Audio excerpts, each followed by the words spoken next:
Hello, Suns fans. This is Suns Latest. I am Rich Rubin coming to you from the Beamer Ranch. That is the logo for the Beamer Ranch at the makeshift gym in Weatherford, Texas. I am literally on a horse ranch. I went riding this morning, but it was time to talk about the Suns. Last week in Prescott, Arizona, this week in Weatherford, Texas, visiting even more family because this is the time of year to do it. But let's get to it. Quote of the day sent in from Andrew Ruiz, 9803. Quote, if I'm going to work so that it's a pure guts race at the end, and if it is, I am the only one who can win it. End quote. That is from Steve Prefontaine. The name, it's kind of a bummer that it's kind of fading from a lot of people's memory, but Steve Prefontaine was a phenomenal college runner and went to University of Oregon. He was one of the first guys, if not the first, to pretty much endorse Nike. And to this day, Prefontaine is probably the main reason the main Nike offices are still in Oregon. I don't know, I forgot the exact name of the place, but Steve Prefontaine was the little dude, little skinny, unathletic looking guy, and he could beat almost anybody in very specific races. The quote matches the culture we want to build with this young team. According to Andrew Ruiz, play your damn hearts out. One of my all-time favorite quotes. The younger folks in the chat probably won't recognize his name, but Prefontaine was an incredible athlete and an insane competitor. And that's all you really need. I don't care if you're the best. I don't even care if you're the worst. Just compete. Don't give up. Don't check out, like a couple of Suns I could mention from last year.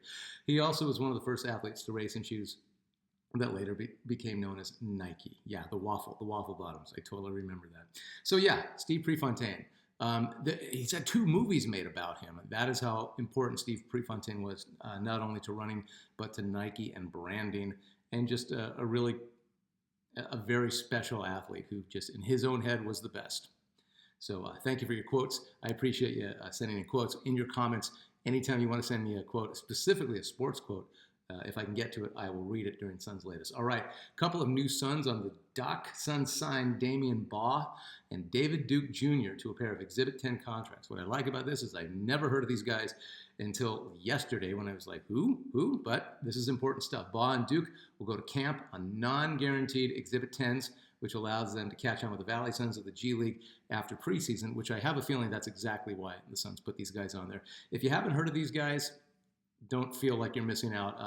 The 6'4" Baugh played for Charlotte on a 2-way last season, I think about 30 or 39 games in the NBA, in 39 combined G League games.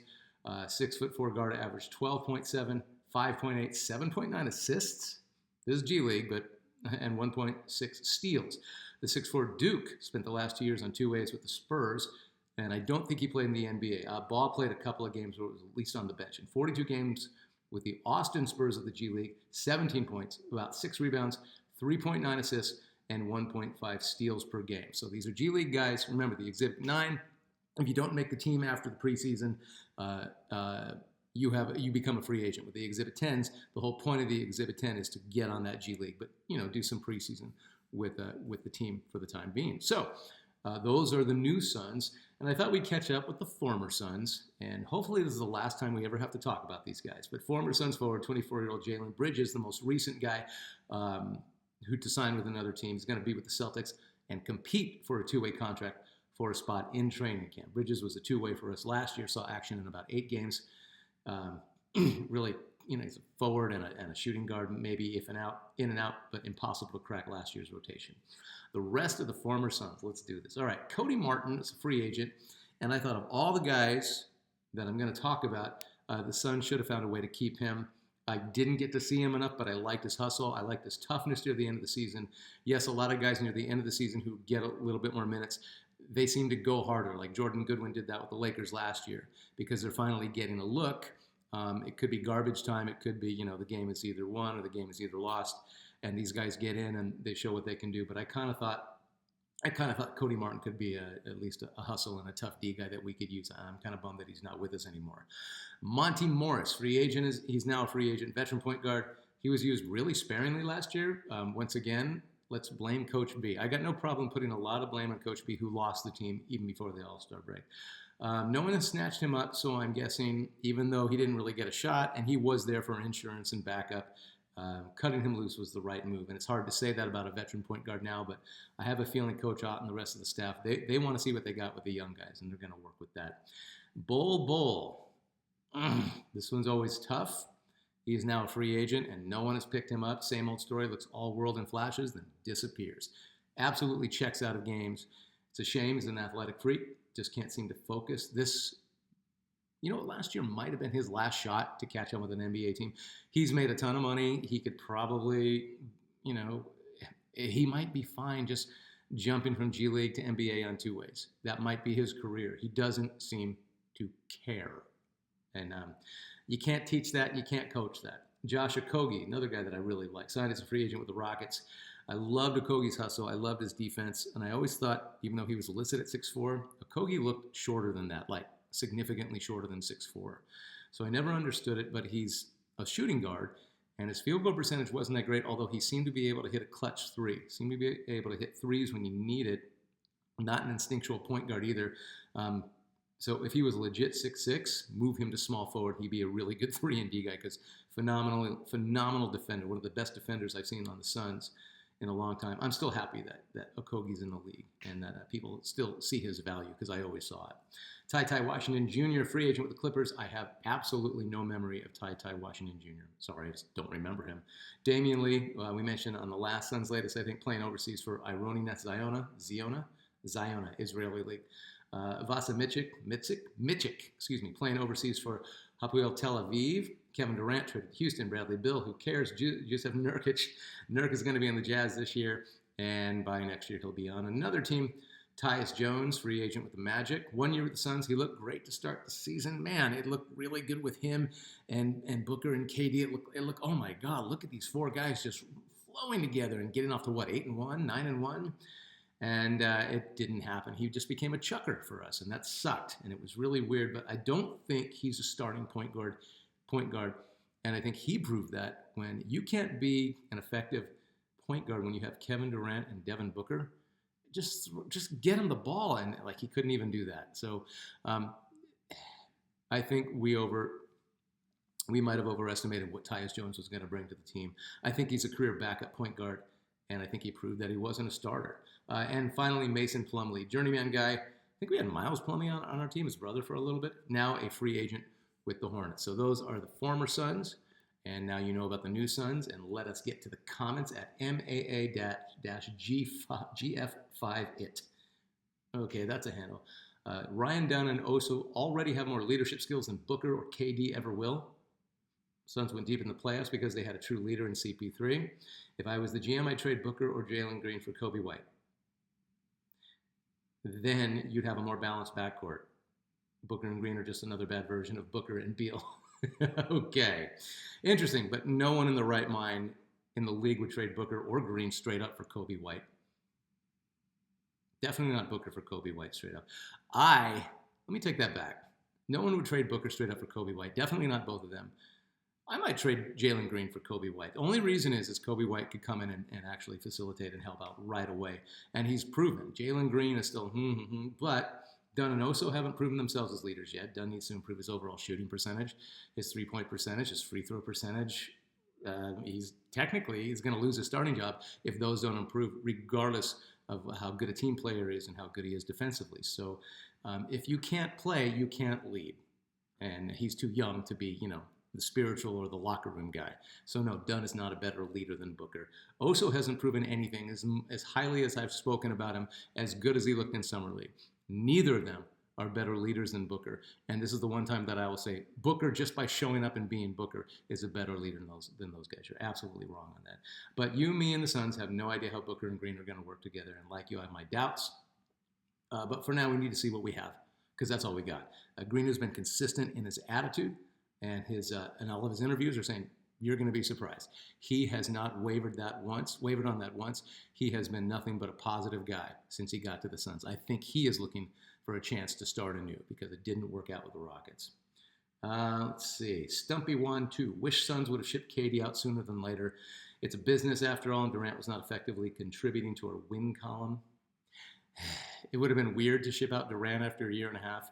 And getting swept in the playoffs and then not making the playoffs. But it was, you know what? Those are those logical things that, as the fan, you want to see them happen. The team's just not going to do that. You're just not going to get rid of somebody like KD. But I do agree that we should have figured it out. The Warriors wanted him. We wanted him gone. We could have just traded him straight up for Kuminga and something else. and we didn't do it. I know why we didn't do it, because you just don't do that. At the same time, we should have done that. We would have gotten something better back for KD. At Brother Brenton Christ, ESPN hates the Suns. ESPN is the Stephen A. Smith show and not much more. To be fair, when the Suns are good, like when we had Nash and Stat and Marion, 7 seconds lesser Suns, we're always on PTI. They're always one of the top stories, if not the top story, very consistently for a long time. Or when CP3 and Booker broke out the year after the bubble and started killing giants. Yeah, we got a lot of love from ESPN. But like us, ESPN is a business, and you go where the hot story is. But our story and our future aren't that great right now. So yeah, no love. Leo Jones, 22. Not to hate on Alvin Adams, but when I think of the dude, the law of diminishing returns always comes in my mind. Well, that's a first regarding Alvin Adams. I loved AA for his story and amazing dunks, but aside from that, Adams failed to improve on anything since after his Rookie of the Year season. He failed to bulk up, didn't work on his post game, didn't work on his rebounding, and his shooting was wildly inconsistent. Alvin is far from my mind when it comes to the greatest Suns players. I hated it when the Suns traded Rich Kelly, a favorite in '82, rather than Adams. Now, I hear you. There's a lot of different schools of thought when it comes to Alvin Adams, but he really did surprise everybody his rookie year. But you know what? To be fair, he was never better than that rookie year. He wasn't as good as he was in the second half of his rookie year. A lot of teams figured out that this was a passing center. Dan Issel was one of the old school passing centers. Joker now is one of these phenomenal passing centers. But he wasn't. He was more consistent than you remember. He was an incredible teammate. He did whatever Coach McLeod wanted to a fault. He played out of position his entire career. And I totally disagree about his shooting. He took high percentage shots. He was a smooth, fluid jump shooter, and he had a good first step, especially against the bigger, slower centers of the time that he played, and he could get to the rim. Coach John McLeod, as much as I respect and love Coach John McLeod, screwed him over by keeping him at center, and the Suns front office did him a disservice by not trying to find a legitimate center. So, and just move Alvin Adams to power forward. The few times that Alvin Adams, and I saw this with my own eyes, playing with his face to the basket, playing power forward. He was 6'9", 235, 240 at his heaviest. He went around the bigger, heavier power forwards, and against the smaller forwards, he could hold his own because he had learned how to be quicker than he thought he needed to be when he got to the NBA. And he had a lot more skills around the basket than we gave him credit for. So, still makes some good points, but Alvin Adams played 13 years, his entire career, in a Suns uniform, and was as loyal as it gets and was better than we remember. So, no, I'm not taking him out of the tops. And speaking of that, I wanted to go over the top 15 for the last time. If you still want to comment on who should be number one or who should be where, that's cool. I don't think we're going to move a lot of guys around on this list, but there's still some people that are just so PO'd me for like putting Paul Westphal so high and not having Walter Davis in the top 5, or not having Connie Hawkins higher, or not having, I don't know, or having Alvin Adams in the list at all. But this is the list, and I think we're all around 85 to 90% in agreement. 15, Dick Van Arsdale. 14, Tom Chambers. 13, Alvin Adams.